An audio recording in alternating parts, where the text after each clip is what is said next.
Assalamualaikum warahmatullahi wabarakatuh. Halo teman-teman semua, kembali lagi. Jadi pada kesempatan ini saya akan menjelaskan mengenai penyakit epilepsi.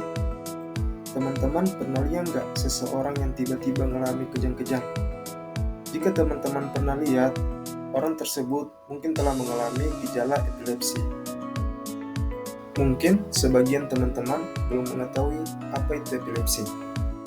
Jadi, epilepsi adalah salah satu kelainan neurologi kronik yang bisa terjadi pada segala usia, terutama pada usia anak 1 tahun. Epilepsi merupakan manifestasi gangguan fungsi otak dengan gejala yang khas, yaitu kejang berulang akibat lepasnya muatan listrik neuron otak secara berlebihan dan paroksismal.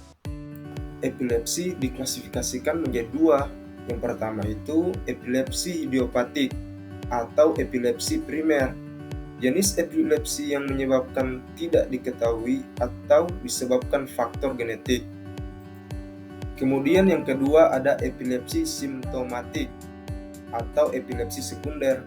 Jenis epilepsi yang penyebabnya bisa diketahui. Sejumlah faktor seperti luka berat di kepala, tumor otak, dan stroke. Lalu ada gejala epilepsi. Jadi, kejang berulang merupakan gejala utama epilepsi. Karakteristik kejang bervariasi dan bergantung pada bagian otak yang terganggu pertama kali.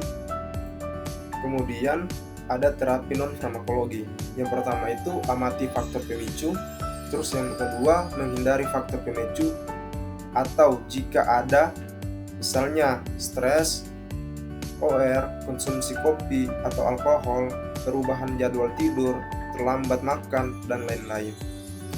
Kemudian lanjut pada pengobatan.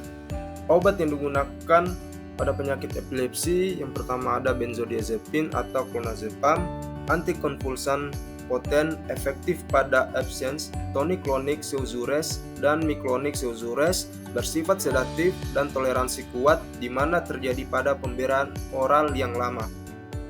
Kemudian ada obat yang kedua yaitu valproat. Keuntungan valproat memiliki resiko sedatif yang besar, spektrum aktivitas luas dan ES mual, peningkatan BB, perdarahan, dan rambut rontok relatif kecil.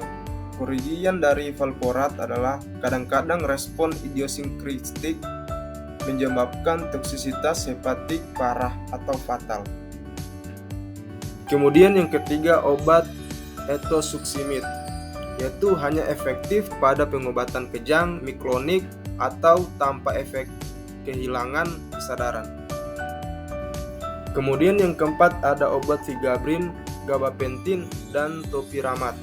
Digunakan sebagai AADON drugs pada penderita epilepsi yang tidak mencapai efek baik dengan obat antiepilepsi lain. Vigabatrin sedikit atau jarang digunakan karena dapat mengurangi daerah pandang atau visual fields sampai 1/3 penderita. Terus ada gabapentin dan carbamazepine juga digunakan untuk mengobati nyeri neuropatik atau shooting dan stabbing yang sekarang merespon terhadap analgesik konvensional.